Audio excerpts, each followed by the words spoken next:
નરેન્દ્ર મોદીને ઘાનાના રાષ્ટ્રીય સન્માન the officer of the order of the star of ઘાનાથી નવાજવામાં આવ્યા. વડાપ્રધાન નરેન્દ્ર મોદી ઘાનાના રાષ્ટ્રીય સન્માન the officer of the order of the star of ઘાનાથી નવાજવામાં આવ્યા. પ્રધાનમંત્રી નરેન્દ્ર મોદી ઘાનાના રાષ્ટ્રપતિ જોન ડ્રામાની મહામા દ્વારા દેશના મહાન સન્માન the officer of the order of the star of ઘાનાથી નવાજવામાં આવ્યા છે. આ એવોર્ડ તેમને એવા વિશિષ્ટ નેતૃત્વ અને વૈશ્વિક સ્તરે પ્રભાવશાળી ભૂમિકા બદલ આપવામાં આવ્યું છે. આ ઐતિહાસિક અવસરે મોદી ઘાનાની મુલાકાત પર આવેલા પ્રથમ ભારતીય વડાપ્રધાન બન્યા છે. આ એવોર્ડ સ્વીકારતી વખતે વડાપ્રધાને જણાવ્યું હતું કે હું આ સન્માન 140 કરોડ ભારતીયોની તરફથી સ્વીકારું છું. તેમણે આ પુરસ્કાર ભારત અને ઘાનાના યુવાનોના ઉજ્જવળ ભવિષ્ય, સાંસ્કૃતિક વૈવિધ્ય અને બંને દેશોની ઐતિહાસિક મિત્રતા માટે સમર્પિત કર્યો હતો. મોદીએ કહ્યું, આ એવોર્ડ માત્ર ગૌરવ નહીં પણ જવાબદારી પણ છે. આ અવસરે ભારત અને ઘાનાએ દ્વિપક્ષીય સંબંધોને વધુ મજબૂત બનાવવા માટે અનેક મહત્વપૂર્ણ સહકાર સંમતિઓ પર હસ્તાક્ષર કર્યા. તેમાં કૃષિ, આરોગ્ય, ડિજિટલ પેમેન્ટ, યુવા વિકાસ અને વેપાર ક્ષેત્રે સહકાર વધારવાના નિર્ણય લેવામાં આવ્યા.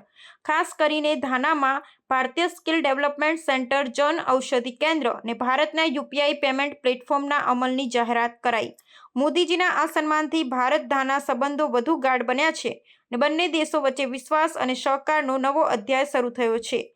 વડાપ્રધાને જણાવ્યું હતું, શેરેડ ડેમોક્રેટિક વેલ્યુઝ અને પરંપરાઓ બંને દેશોની મિત્રતાને વધુ મજબૂત બનાવશે. આ ઐતિહાસિક મુલાકાતથી દ્વિપક્ષીય સહકારને નવી દિશા મળશે એવી આશા વ્યક્ત કરી છે. राष्ट्रपति जी द्वारा घाना के राष्ट्रीय अवार्ड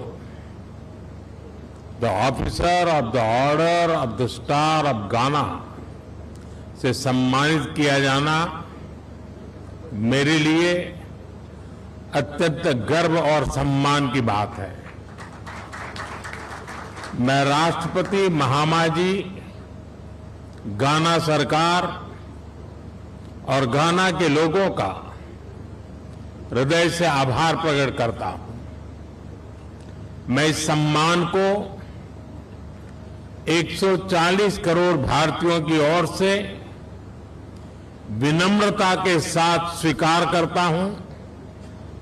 यह सम्मान मैं हमारे युवाओं की आकांक्षाओं को, उनके उज्जवल भविष्य को, हमारी समृद्ध सांस्कृतिक विविधता और परंपराओं को और भारत-घाना के ऐतिहासिक संबंधों को समर्पित करता हूं.